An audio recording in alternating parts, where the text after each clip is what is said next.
And now recognizes Mr. Ajit Sahi. 5 minutes for your summary. Honorable Chairman and Congressman Franks, thank you so much for inviting me here. I come from India, and as you've read my brief profile, much of the things that I have to say in my oral testimony, of course, has been covered by my co-panelist, Mr. Sifton.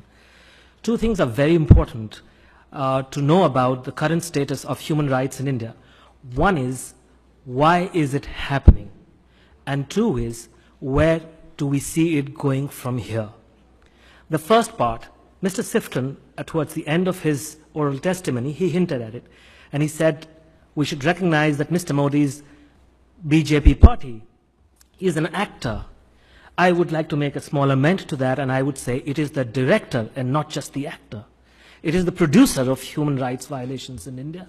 It is the director of human rights violations in India because it springs from an organization which is fundamentally racist, human rights, an organization that has indulged in human rights abuses and violence for nearly 90 years.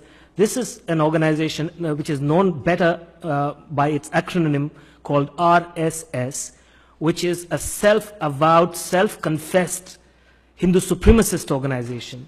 And the BJP is a political wing of that organization.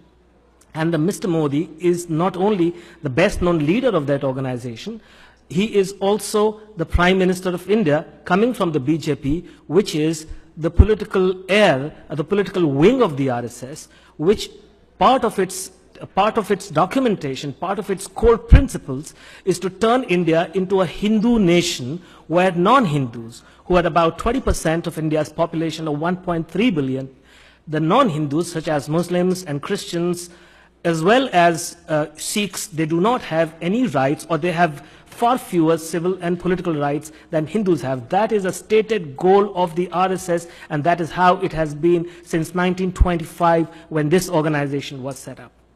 This organization was one of the people who was the main assassin of Mahatma Gandhi in 1948. There has been lingering doubts about his involvement with this organization. Even though this organization has consistently denied it, the fact is that he worked very closely with members of this organization back in the 1930s and the 40s before he went on to assassinate Mahatma Gandhi, who upheld the principles of secularism and India being a diverse country, as Congressman Trent Franks noted. I want to talk about the fact that what has been happening with the rise of Mr. Modi's government is that the hate-filled and bigoted ideology of the RSS has become one of the big motivations behind the widespread human rights violations across India, especially since he became Prime Minister. So we need to understand why this is happening. It is not as if this is happening, this is being done externally by some other people. It is being carried out by people who are connected with the government of the day, and therefore who will have the courage or the conviction of that courage to carry out any kind of counter, presenting a counter to such activities. And of course, we have talked about the Dalits. I'm very glad that you have talked about the Dalits. You see, the ideology of Hindu supremacism is not limited to abusing India's religious minorities. Indeed, the rigidly hierarchical caste system of the Hindu society has for centuries discriminated against those lower down its chain, to such an extent that they have been the infamous untouchables of the Indian society. And then we need to add to this list India's 15% tribal people, who have traditionally inhabited vast forested stretches, millions of who have been forcefully dispossessed of their lands and homes over decades to make way for industrial projects, as you noted just now yourself. And that is why, as a result, thousands of them have been fighting back, in my view, in the view of many of us, in a misplaced fight back. But nonetheless, there is an armed insurgency raging through the central Indian forests today as we speak here. And as a result, what has happened is that paramilitaries are now the only government across much of central India where such insurgency has caught momentum in the last 15 years. And this has led, inevitably, to massive human rights abuses by local police and the paramilitaries, because they target innocent people, the innocent citizens of India, and put them in prisons allegations on false and charges and fabricated evidences. This is something, as you noted, Chairman, Honorable Chairman, I have covered in my journalism through the years. We've seen, I don't want to talk much about the state of Jammu Kashmir, which is a northern Indian state disputed by Pakistan since 1947 when the two countries split from British India. They gained their independence. But the fact that since 1989, especially since 1989, the Indian Army has had a very strong presence in the state of Jammu Kashmir. Thousands and thousands of people are said to have died. They are said to have suffered huge, massive human rights abuses at the hands of the Indian Army, which have been documented. There have been, you talked about the northeastern states of India. There's a law since 1958 on the statute of the Indian Constitution, the same Indian Constitution that guarantees equality before law. There's been a statute in the Indian Constitution which says that armed forces have special powers over certain regions of the country. And for the last 50 years, under those special powers, they have had complete and total impunity from all the crimes that they have committed against the local people there. Just 2 days ago, and I have mentioned that in my written testimony, just 2 days ago, the current chief of the Army's Eastern Command Wing, which is under which that region comes, he clearly said there is no problem. There's no problem with that Armed Forces Special Power Act.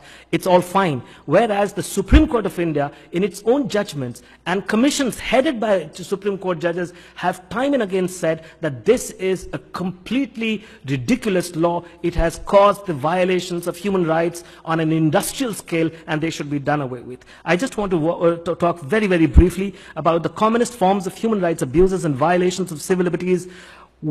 How do they manifest? One of the forms is extrajudicial killing. It might really come as a surprise to this commission that on an average 6 people a day are killed in extrajudicial manners in India, in prisons or in the custody of the police.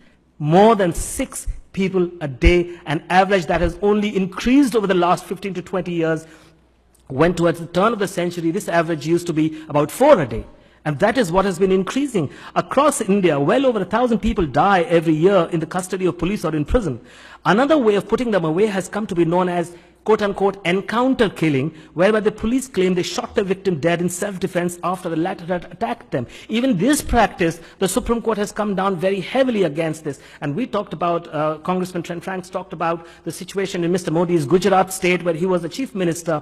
This practice of encounter killings was a real menace in that area, in that state, until the bunch of police officers who were responsible for the succession of such killings were caught, they were apprehended, they were accused. And I just want to complete now, just one last point I want to make, Congressman, is that a lot of innocent human beings, citizens of India, Muslims as well as Dalits and tribals, are accused falsely of terror cases, of sedition charges. They're put away in prison and they are freed. They are acquitted of those charges, but only after they have spent 10 or 20 or in some cases even 25 years in prison without once being bailed. So this is a very serious situation. I think it is important to know. The very last point, 1 year from now, I'm really worried that there are elections in India's largest state, a state known as Uttar Pradesh, which has about 200 million people as its population, 200 million. That's almost 2/3 the entire population of the United States. This is a state where there was major sectarian violence with very well documented involvement of the BJP's people back in 2013, just before Mr. Modi became Prime Minister. And there is a big fear that ahead of those state legislative elections, there might be attempts by such people to revive those kinds of hatred and bigotry and apprehend that there might be violence again in that state. Thank you. Thank you so much, sir.